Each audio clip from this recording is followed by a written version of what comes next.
In 1994, we saw the advent of the World Wide Web, a fairly unsophisticated online space without the household names we now associate with it. Many saw the potential, but trying to harness the potential proved very difficult.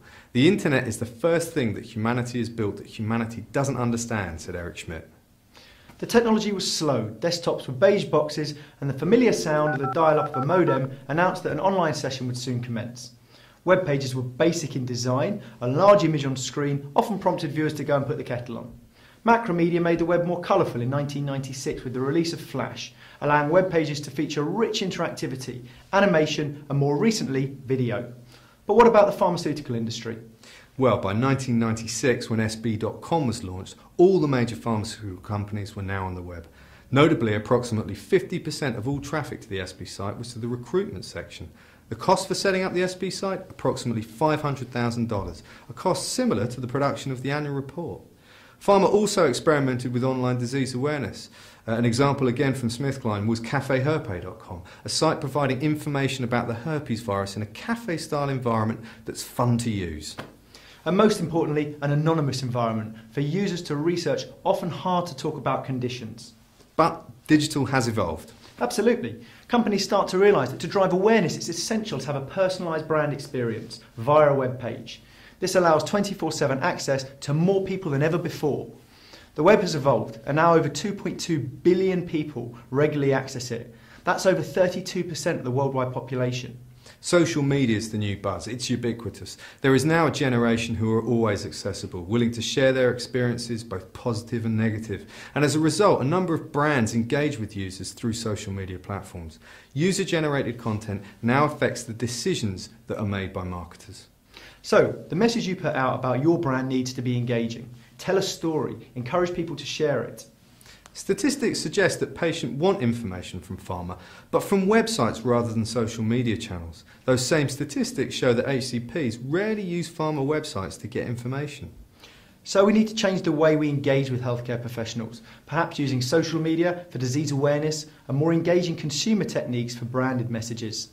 Content is still king, but for the content to hit home, it needs to be accessible via the right channels, which means optimization is essential for a multi-channel approach. So social is showing much potential, but has yet to demonstrate really strong returns for pharma, whose purpose is to be commercially successful. Without making money, it can't continue to provide healthcare solutions for patients. So this is not the year of the mobile, but perhaps the decade of the mobile. Mobiles have come a long way from the portable briefcases of yesteryear to the powerful smartphones of today. It's no surprise then that many see mobile as the way forward in business communications. Mobile use has tripled in the last year and is expected to double year on year until 2014. But as we saw with the advent of the web, businesses' adoption of this new technology has been slow. Overall, 80% of brand sites are closed to mobile browsers, and in pharma, this number is even higher. And what's driving this consumption? The iPhone and user experience. Apple's iPhone business is bigger than all of Microsoft's, and at the heart of this growth has been the app. For pharma, the opportunities are plenty. Whilst the iPad has transformed the detail aid, there is now the opportunity to talk directly to HCPs without the rep via a mobile device. There is even an HCP-only area of the iTunes store. And with the Google Nexus on the horizon, mobile growth actually slowing in anticipation of the iPhone 5 and ubiquitous 4G, it takes us back to Eric Schmidt. But digital is not just online, and much of the real fun is happening offline. The same hologram technology as used in entertainment and retail is now being deployed to create virtual key opinion leaders in medical communications. And augmented reality, widely accessible due to the proliferation of camera-enabled smart devices, adds a new dimension to interactive brand engagement. But AR has a place in healthcare comms too. Explaining the complicated human body and how drugs work within it can be enhanced by AR. AR stunts can be deployed en masse. Engaging with larger groups in public places provides the perfect platform to deploy branded messages. And if these PR stunts, when executed well, go viral, the message can be seen by thousands more. Surely this is too risky for pharma though. Not so. There are already plans for similar projects to raise awareness of chronic conditions. And then there's Google's Project Glass, one of the boldest projects in augmented reality to date.